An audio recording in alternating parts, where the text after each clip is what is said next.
Projet européen pour la paix, le manifeste.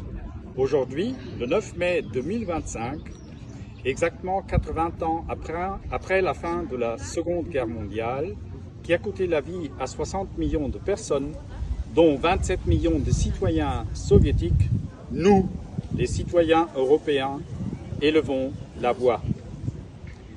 Nous avons honte de nos gouvernements de l'Union européenne, qui n'ont pas retenu les leçons du XXe siècle. L'Union européenne, autrefois conçue comme un projet de paix, a été pervertie et a ainsi trahi l'essence même de l'Europe.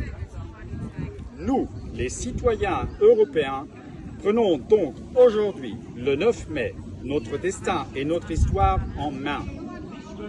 Nous déclarons l'échec de l'Union européenne. Nous entamons une diplomatie citoyenne et refusons la guerre planifiée contre la Russie. Nous reconnaissons la co-responsabilité de l'Occident, des gouvernements européens et de l'Union européenne dans ce conflit.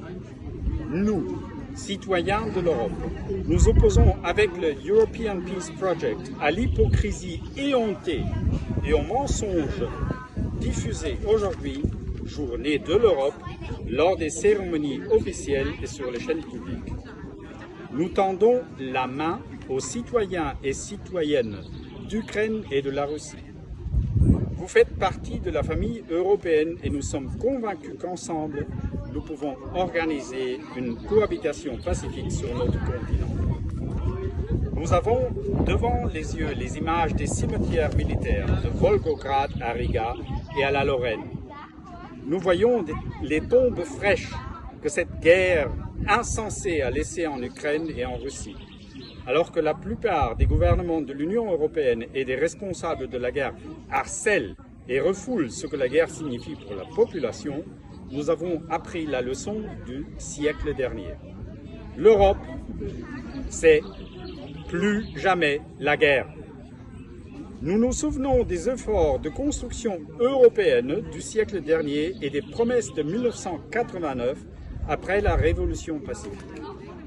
Nous demandons la création d'un office européen de la jeunesse et de la Russie sur le modèle de l'office franco-allemand de la jeunesse de 1963, qui a mis fin à l'hostilité héréditaire entre l'Allemagne et la France. Nous exigeons la fin des sanctions et la reconstruction du gazoduc Nord Stream 2. Nous refusons de gaspiller l'argent de nos impôts dans l'armement et la militarisation au détriment de l'État social et des infrastructures.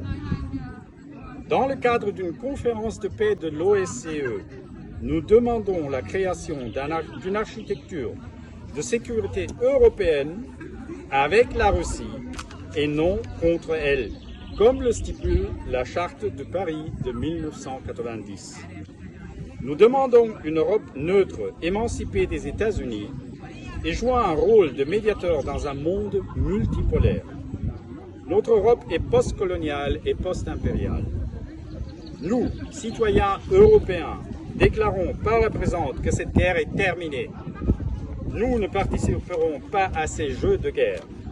Nous ne ferons pas de nos hommes et de nos fils des soldats, de nos filles des infirmières à l'hôpital et de nos pays des champs de bataille. Nous proposons d'envoyer immédiatement une délégation de citoyens européens à Kiev et à Moscou afin d'entamer le dialogue. Nous ne resterons pas là à regarder notre avenir et celui de nos enfants être sacrifiés sur l'autel de la politique de puissance.